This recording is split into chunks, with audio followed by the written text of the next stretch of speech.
Assalamualaikum warahmatullahi wabarakatuh.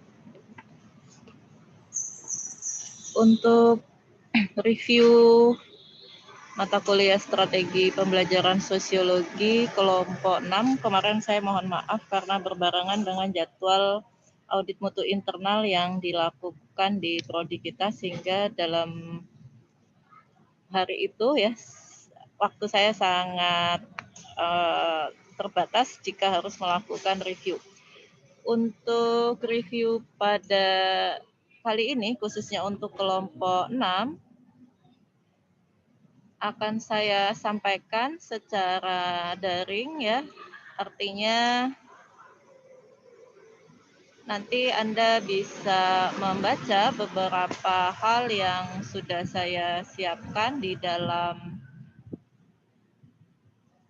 file yang akan saya informasikan melalui grup ya, baik itu di Google Classroom ataupun juga di Bismat.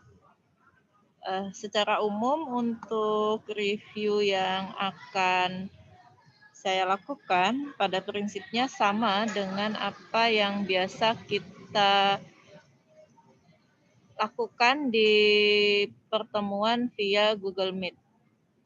Hanya saja bedanya kalau di sini kita tidak langsung bertemu di room meeting, tetapi saya menyampaikan beberapa pokok review di dalam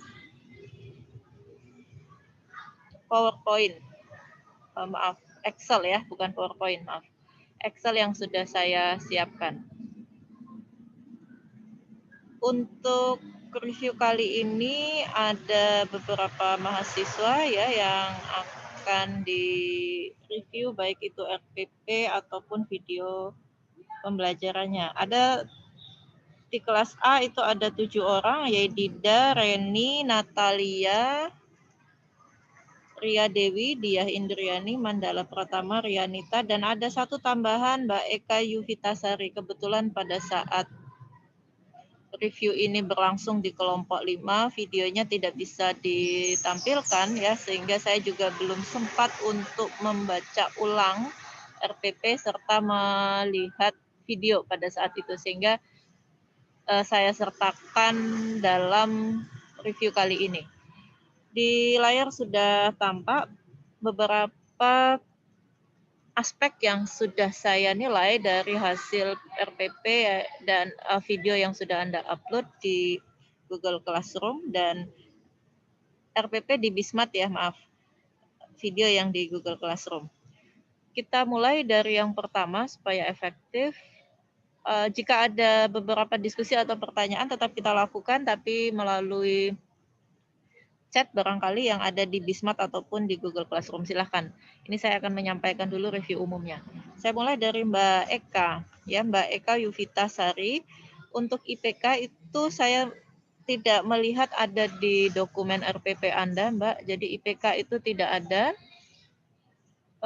Metode oke, Anda menggunakan PJBL, kemudian alokasi waktu oke, tetapi tidak ada sumber belajar yang dimunculkan di RPP tersebut, sehingga kita tidak tahu Anda mengambil materi dari mana atau mengembangkan materi dari mana. Berikutnya ada catatan lain dari hasil review RPP Anda. Yang pertama, terkait dengan kegiatan inti yang kedua. Di situ Anda menuliskan mengamati penjelasan guru ya. Mengamati penjelasan guru. Apakah tidak tepat jika kegiatan pembelajaran itu dirubah menjadi mengamati gambar yang ditampilkan guru?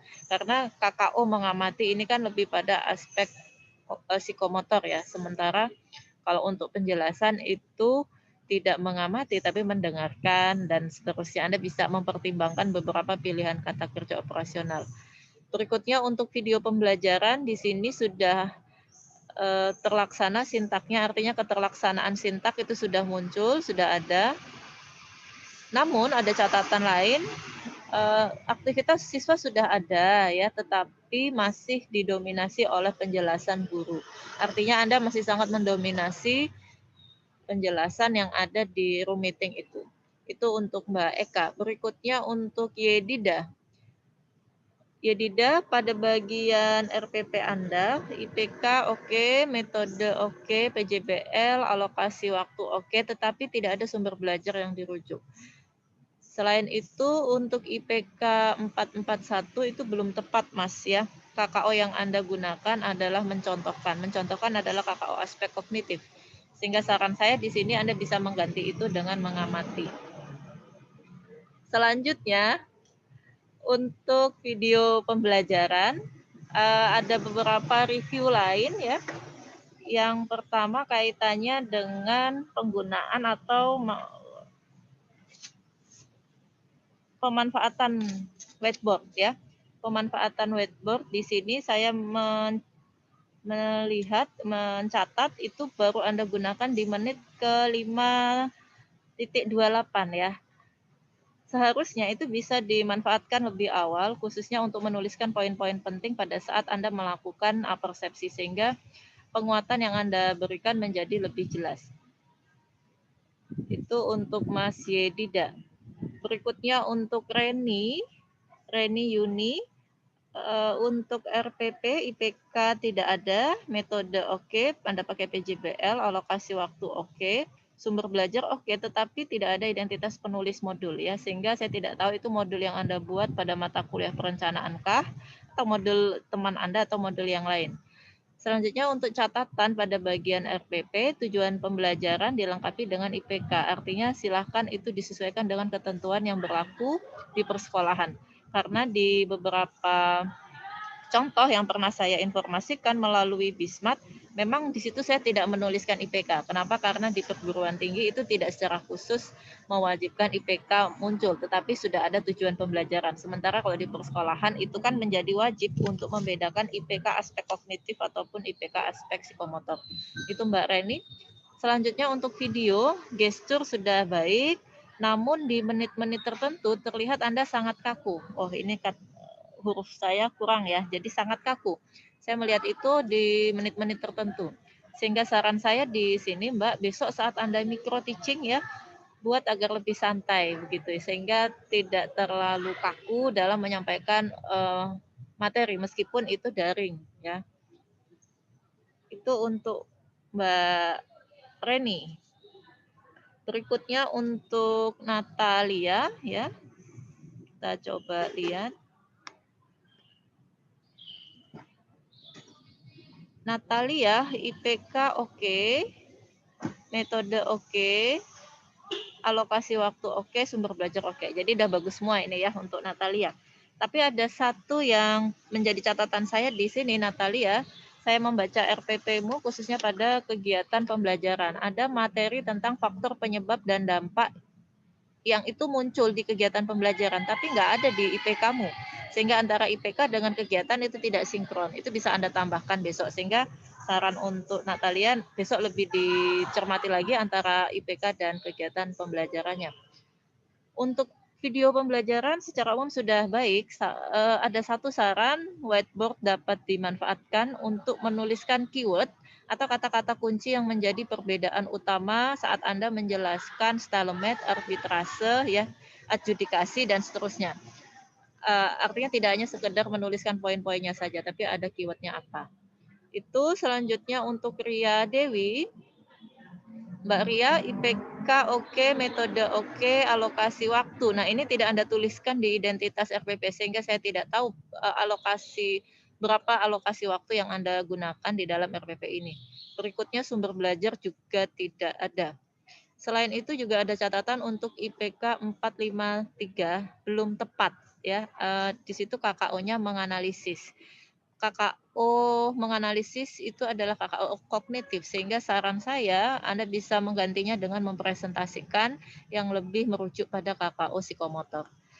Selanjutnya untuk video, belum ada aktivitas siswa Mbak, lebih pada video tentang media pembelajaran. Jadi saya melihat videomu tadi itu sepertinya itu bukan video praktek mengajar, tapi video media pembelajaran. Ya, jadi tolong bedakan antara video media pembelajaran yang di situ Anda menyampaikan materi dengan video praktek mengajar. Di mana di dalam video praktek mengajar itu salah satu ciri utamanya adalah aktivitas siswa. Sehingga saran saya besok untuk micro teaching harus ada aktivitas siswa yang dimunculkan di dalam video. Selanjutnya Diah Indriani. Untuk RPP, IPK tidak ada, metode oke, PJBL, alokasi waktu juga tidak ada, sumber belajar tidak ada, identitas penulis. Memang Anda tuliskan, tetapi itu nggak tahu siapa yang menulis ya. Saran, tuliskan waktu yang digunakan pada bagian identitas RPP. Jadi pada bagian atas itu Anda bisa kasih berapa menit yang Anda perlukan untuk mengimplementasikan RPP itu. Selanjutnya pada bagian video sudah baik secara umum. Saran saya Mbak Dia, untuk micro teaching besok, tambahkan LKPD atau student worksheet agar selama berdiskusi ada acuan yang digunakan oleh siswa. Pada mata kuliah penilaian seharusnya sudah dibahas ini ya oleh Bu Aris yang kemarin saya minta untuk menambahkan LKPD sebagai bahan tambahan saat Anda micro teaching sehingga micro teaching Anda menjadi lebih baik. Itu Mbak Dia. Selanjutnya Mandala Pratama ya, Mas Mandala, IPK tidak ada. Jadi saya lihat IPK tuh RPP-mu itu Mas nggak ada identitasnya, yang menulis siapa. Padahal seingat saya di review RPP di mata kuliah sebelumnya Anda cukup bagus mengerjakan tugas itu, tapi pada saat micro teaching pada saat mata kuliah strategi ini kok kelengkapan itu tidak Anda perhatikan ya. Jadi IPK tidak ada, metode oke, Anda udah pakai PJBL, alokasi waktu tidak ada, sumber belajar tidak ada, yang paling parah tidak ada identitas pembuat RPP-nya. Jadi tolong besok saat micro teaching diperhatikan Mandala. Selanjutnya catatan lain, tujuan pembelajaran dilengkapi dengan IPK Mas, sesuai dengan ketentuan yang ada di RPP persekolahan. Begitu. Untuk video secara umum sudah baik, saran Anda bisa menambahkan LKPD saat micro teaching agar aktivitas yang dilakukan siswa saat belajar ada acuannya. Misalnya di kegiatan itu Anda meminta siswa mengidentifikasi hal-hal yang ada di video. Jika Anda menggunakan student worksheet atau LKPD, maka kegiatan itu menjadi lebih terarah. Terakhir, Mbak Rianita Nur, secara umum sudah bagus Mbak antara RPP-mu dengan videomu sudah sangat sinkron, sudah sangat baik saya nilai, tetapi ada beberapa catatan ya, untuk modul yang Anda gunakan sebagai sumber itu belum ada identitasnya. Silahkan kalau memang itu Anda yang menulis, Anda bisa tambahkan nama Anda di sana. Yang lain pada bagian video, di bagian-bagian awal menit ke 1:19 sampai dengan menit ke 4:24 itu Anda memberikan penguatan atas materi, tetapi tidak ada media apapun yang bisa diakses oleh siswa. Karena pembelajaran daring ini kan biasanya lebih akan efektif kalau ada insert tulisan gitu ya. Sehingga penjelasan Anda atau penguatan yang Anda berikan itu menjadi lebih baik. Sehingga saran saya di sini berilah insert teks atau insert tulisan untuk menguatkan penjelasan Anda. Selanjutnya pada bagian penilaian proses Anda menggunakan TTS. Nah, menurut saya ini sangat kreatif dan di beberapa teman Anda belum menggunakan itu. Di Mbak Rianita Anda sudah menggunakan itu, saya sangat apresiasi itu.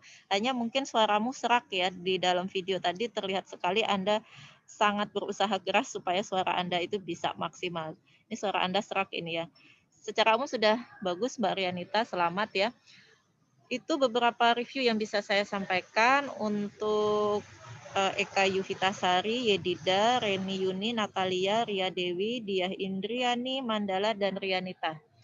Semoga review singkat ini bisa membantu Anda besok pada mata kuliah lanjutan di micro teaching dan supaya micro teaching Anda juga besok bisa berjalan dengan lancar. Beberapa masukan yang sudah saya berikan bisa menjadi bahan pertimbangan. Terima kasih, sekian dari saya. Wassalamualaikum warahmatullahi wabarakatuh.